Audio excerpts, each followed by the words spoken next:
Jour d'espoir, jour de gloire pour les populations de la Nyanga.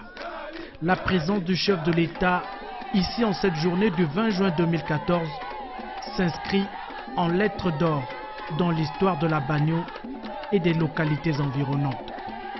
Comme il l'avait promis ici même lors du lancement des travaux, le président de la République avait à cœur de restituer solennellement à ses principaux bénéficiaires le projet du pont sur la Bagno.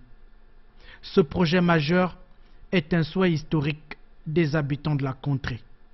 C'est de voir les choses qu'on attendait, qu'on ne croyait pas.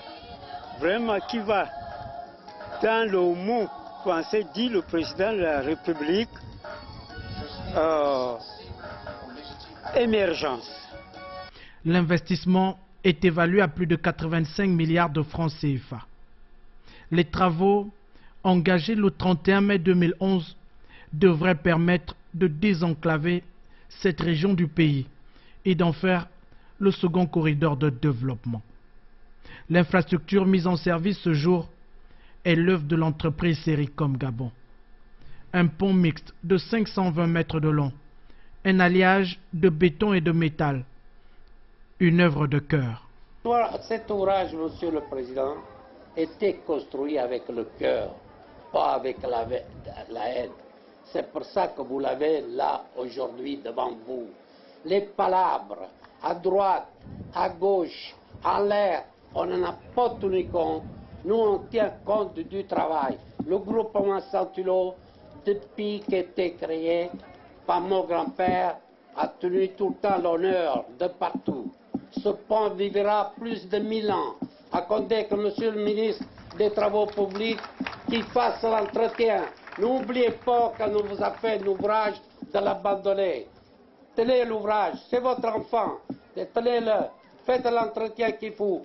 Mais les siècles passeront et les enfants et les autres enfants, ils verront ce pont. 17 000 mètres cubes de béton et 7 350 tonnes d'acier ont été nécessaires pour permettre la solidité de l'ouvrage. La pose de la pile a nécessité des forages de 22 à 75 mètres de profondeur. C'est donc un acte majeur, fruit de la volonté politique du chef de l'État qui se concrétise ici. Son but, donner un coup d'accélérateur à l'activité socio-économique de cette partie du Gabon. J'effectue, comme j'aime le faire, à l'accoutumée, une visite de chantier. Ceci est très important pour se rendre compte que les travaux ont été menés tels qu'ils me l'ont été au départ présentés, la satisfaction, et surtout c'était important que nous fassions cette visite puisque nous allons mettre en circulation le pont. Donc je voulais m'assurer que tout avait été bien fait. Dressé sur son armature de fer et de béton, le pont sur la Bagno est désormais une œuvre aboutie. Un acte accompli et mieux, un pari gagné avec l'onction et la bénédiction des populations locales. Aujourd'hui encore, du haut de cette infrastructure, le président Ali Bongo Ondimba indique la voie du développement et du futur, la voie à suivre pour le bien-être des Gabonais.